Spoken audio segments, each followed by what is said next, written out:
Can Cuba recover under sanctions? After Hurricane Ian inflicted massive damage on the Caribbean island, Havana has appealed to the U.S. for help. But with 6 decades under a trade embargo and an obstinate Cuban-American lobby, will U.S. policy toward Havana ever change? I'm Andrea Sankey, and today's newsmaker is Cuba.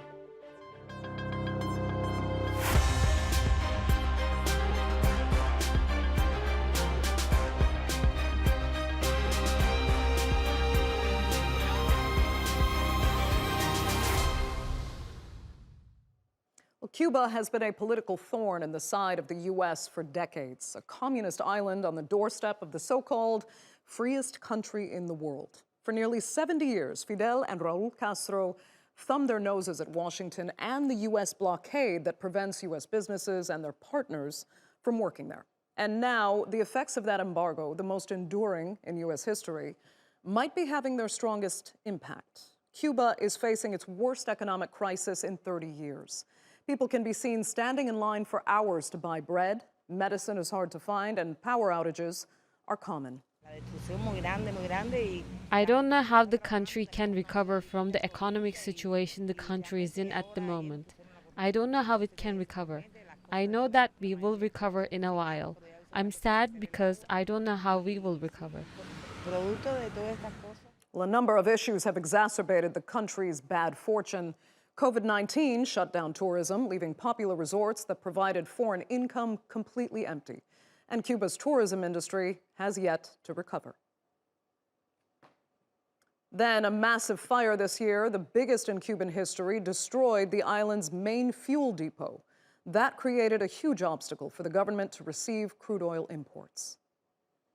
And there was also the rise of Donald Trump. Under his administration, the U.S. president reintroduced economic sanctions against Havana, previously lifted under Barack Obama. We will not lift sanctions on the Cuban regime until it delivers full political freedom for the Cuban people. The same failed communist ideology that has brought oppression to Cuba has brought nothing but suffering and misery everywhere and every place it has been anywhere in the world. Communism is the past, freedom is the future. So how bad are things for Cubans now? Well, the tipping point may have occurred when Hurricane Ian made landfall last month. The 10-day storm left what's being called an unquantifiable amount of damage. It tore through homes across the country, knocked out the power grid, and made clean water scarce. We are going to recover, and we are also looking for resources. We will give support with food, and we are going to restore things. We are going to do better than before, and we are going to improve. So in order to improve things, Cuba's president made a shocking policy reversal, reaching out to the United States to ask for assistance. How much is not yet known, but for decades, many U.S. government offers to help were rejected by the Castros. The rationale was, why take charity from the same people who block food, medicine, and commerce into the country? But with Cubans now desperate for aid, many are renewing their calls, not for food, not for money, but to end the blockade. Now, when Joe Biden campaigned for U.S. president, he promised to return to Obama-era Cuba policy. But today, Trump's policy still stands. So will it continue, and who wins if it does? Joining me now to debate that.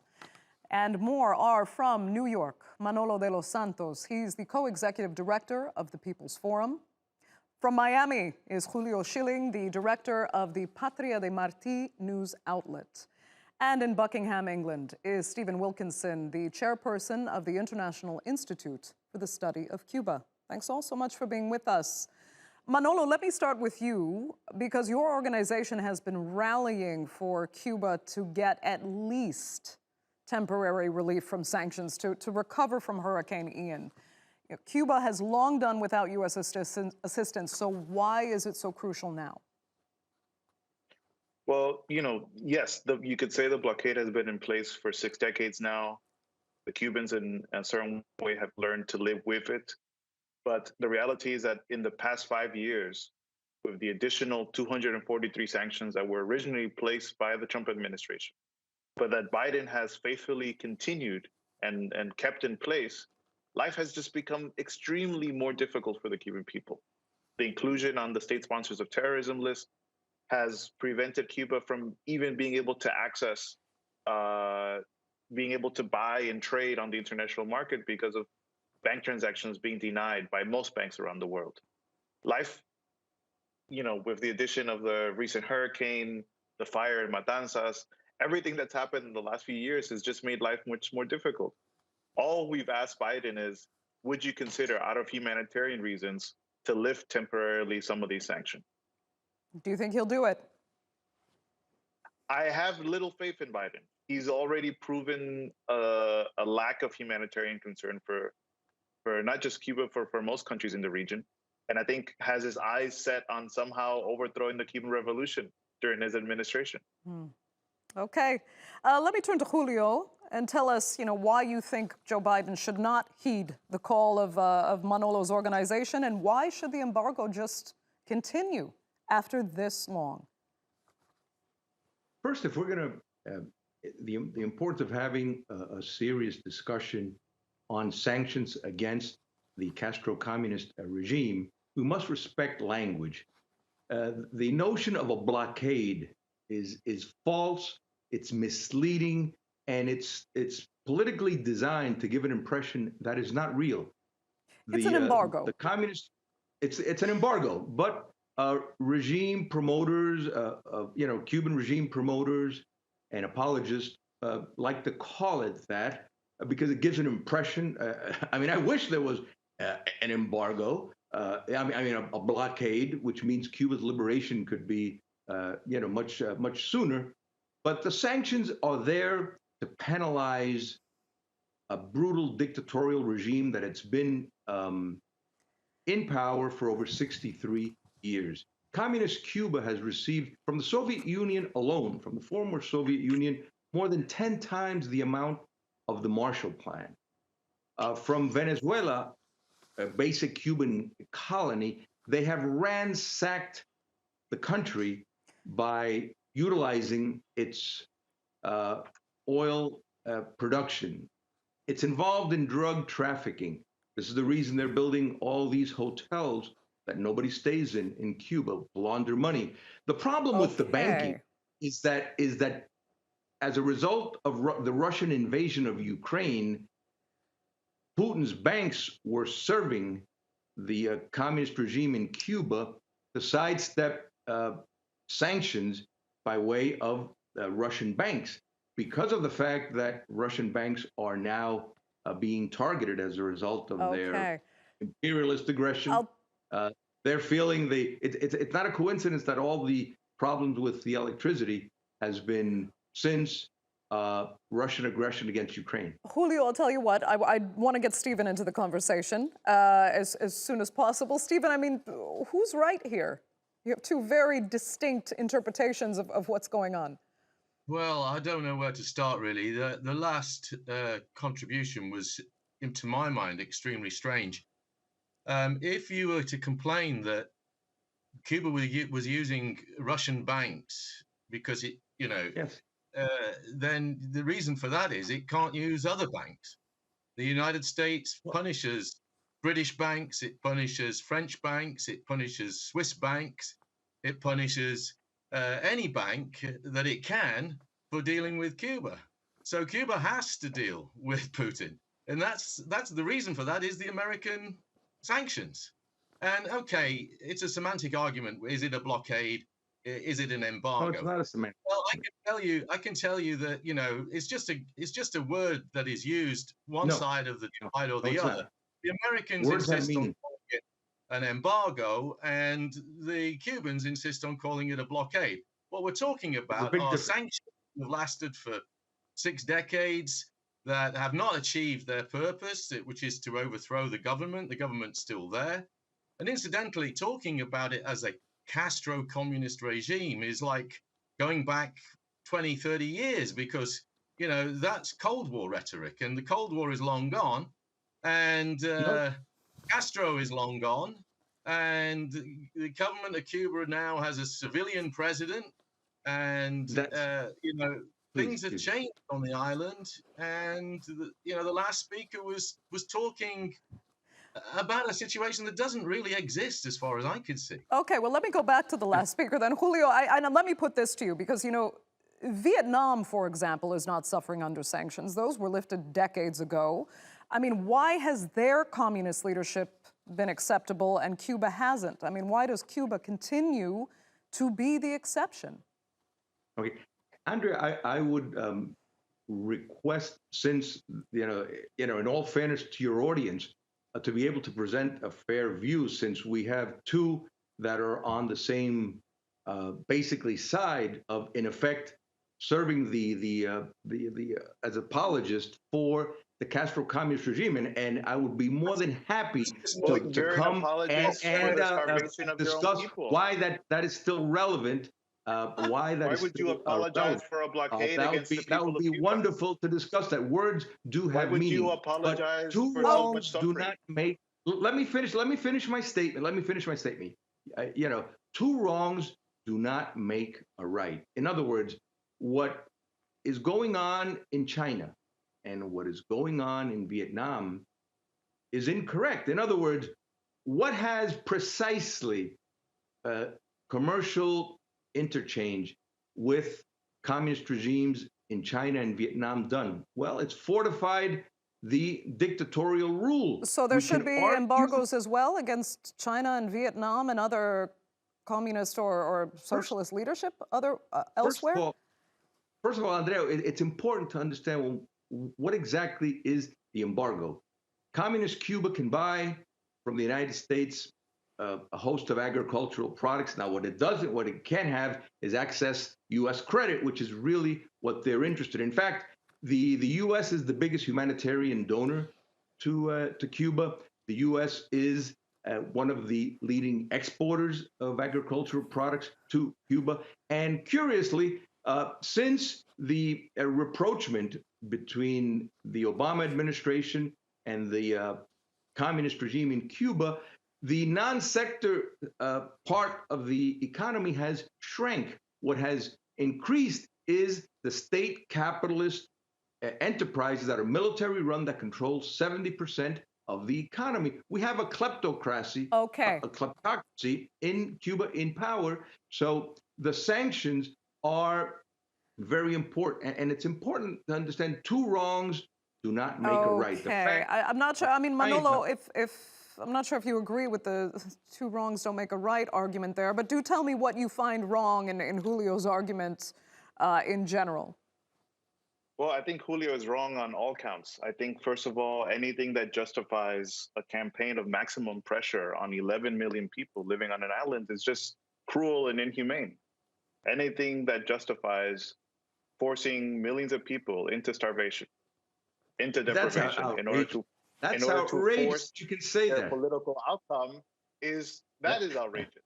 It's outrageous that someone could. You need to respect. You need to respect the audience. You are very little respecting of people in Cuba. Do you think Cuba? Okay, let's let Manolo finish, Julio. Well, and I think that at this point, it's pretty shameful to think about, justifying these Cold War policies in the 21st century with no basis in reality. If the Cuban people really were at odds with their own government, they would have done something about it years ago. I think it's inhumane. But they have been doing it. Where have you been? Have no agency. They have been doing it. And the fact that okay, yes. The blockade. Yes. They have Manolo been doing and Julio, I do want to get Stephen back in. I can see he's been waiting pretty patiently to comment. I would take issue with Manolo on this point. Nobody in Cuba is actually starving. And I would agree with Dr. Shiling, is it? Or Mr. Shiling? I would agree with him that, in fact, the sanctions don't work in the sense that they aren't starving the Cuban people. I'm sure probably you would like to see them starve because that may induce them to overthrow the government. That point is, you sound like a government. You sound like a Cuban government mouthpiece. You must respect the audience. Okay, I can see that, there are vastly different interpretations of what's actually happening on the ground in Cuba. And before it breaks out into some kind of screaming match, Stephen, I want to come back to you and ask you a serious question. I know Manolo has recently been in Cuba.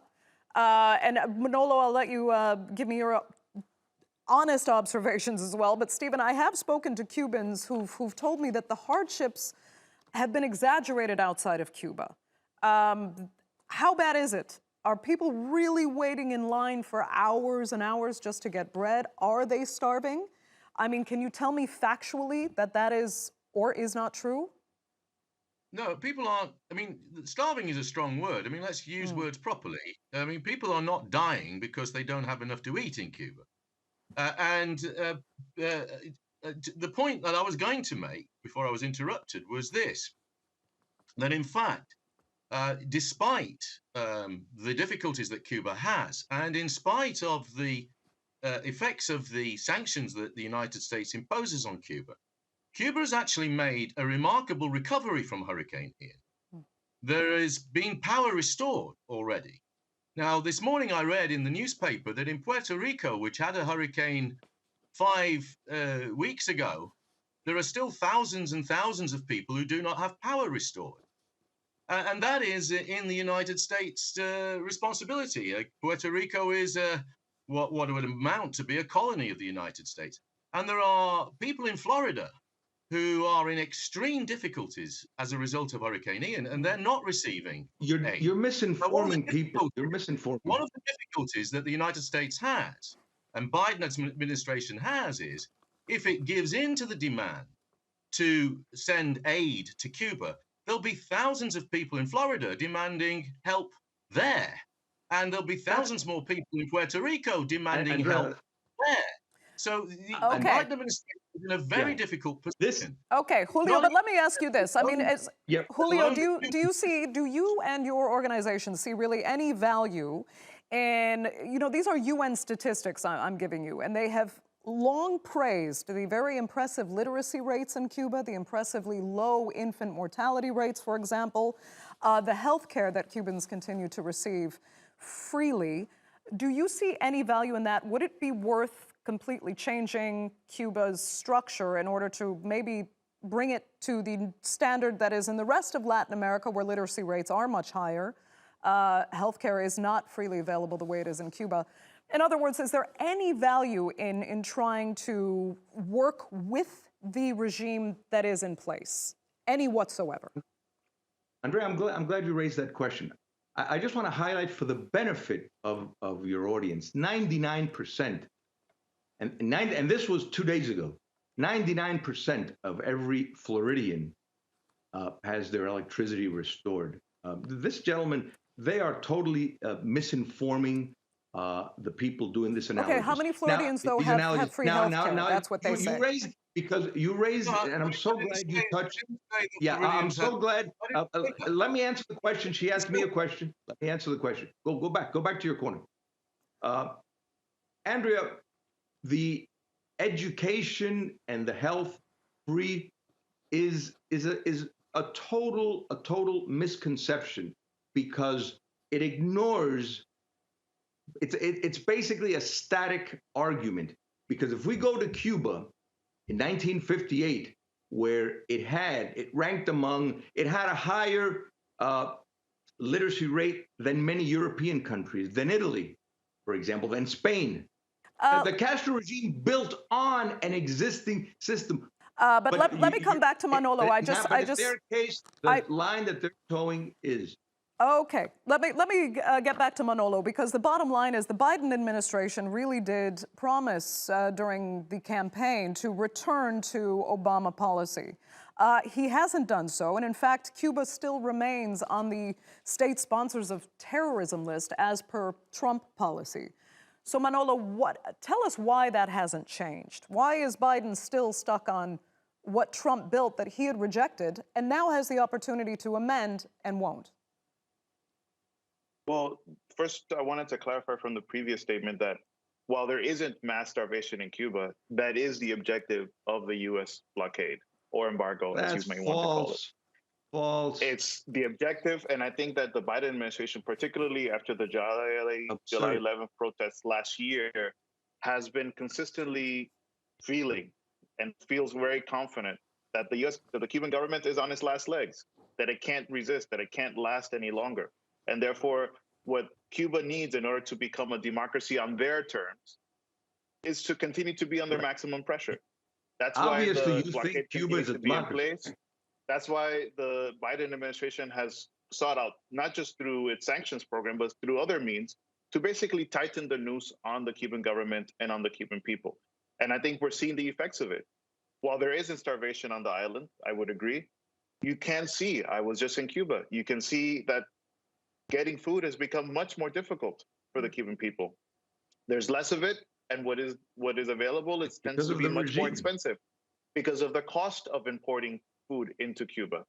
You can see that that's absurd. Other aspects of life, the cost of medicine for the Cuban people is increased, not for the people themselves, but for the Cuban government to import it into the island has become more difficult. There's so many elements of just life that have become much more difficult in the last few years because of the insistent sanctions regime that the U.S. government continues to place. And the fact that Biden, at multiple occasions, could have taken a turn out of humanitarian concerns, simply out of the fact that Cuba is his neighbor. It's only 90 miles away from its borders.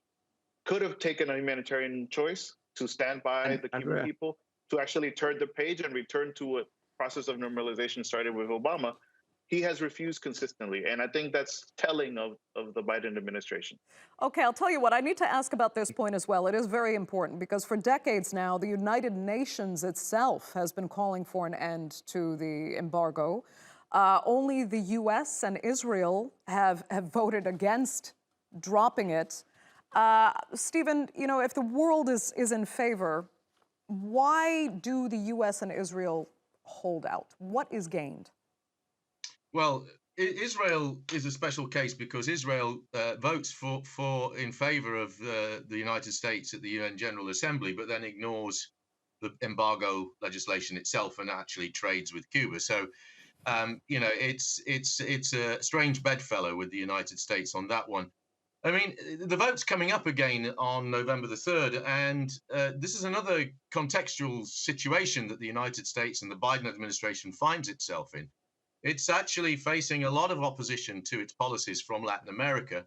And you also have to factor in the possibility, actually the great probability, that there's going to be a change of government in Brazil in a week's time, and a left-wing government under Lula, who is a great supporter of Cuba, is going to be in office, which will create again a situation in Latin America where the United States faces itself in complete isolation over its Cuba policy. Blinken was only in Latin America last week and was told on numerous occasions by the leaders that he met that they ought to look again at their Cuba policy. So, I mean, the headwinds against the United States diplomatically in the world is one where the United States is facing isolation. You must also remember that the United States is putting sanctions on an awful lot of countries these days. I mean, it's not just Cuba that the United States sanctions. It's already started to sanction lots and lots of other countries, including China recently. And the more sanctions the United States uses, the weaker it actually gets in a way, because, of course, what it means is all those countries that the United States sanctions will work together to avoid the sanctions. Okay. So the sanctions become less and less effective over time. Okay. So the thing is, the United States is painting itself into a corner, and this is why you're getting to hear amongst commentators Fair now. enough. The Wall Street Journal published an article this week saying that the Biden administration is seriously looking at changing some of the aspects of the Julio, embargo. I can give you a very quick response, please. 30 seconds. Yes. First of all, to the previous misleader that he's saying that the prices. Cuba trades with over 110 countries. China produces much of the products to the United States as well. Cuba could buy things there. Cuba buys. The U.S. does not. But you don't think the U.S. is isolating itself? Isolating itself with what? With the sanctions by against having multiple a moral countries. Position? No. See, the thing is, when the U.S. when they had the sanctions against. Let me finish. when they had the sanctions against racist South Africa, I'm sure your other two guests applauded that and were very, very happy that the U.S. imposed sanctions against apartheid South Africa, right? Reagan vetoed those sanctions. Inconsistency, but I'm sure your guest would have approved of the sanctions against the racist regime of South Africa when it was in power. But yet now it's not. Julio, I will have to give you the final word there. We are unfortunately completely out of time for this edition of the Newsmakers. I know there's so much more to discuss, but I'd like to thank all three of my panelists really so much for being with us. Our viewers, of course, as well. Remember, you can follow us on Twitter. Do be sure to subscribe to our YouTube channel. I'm Andrea Sankey. We'll see you next time.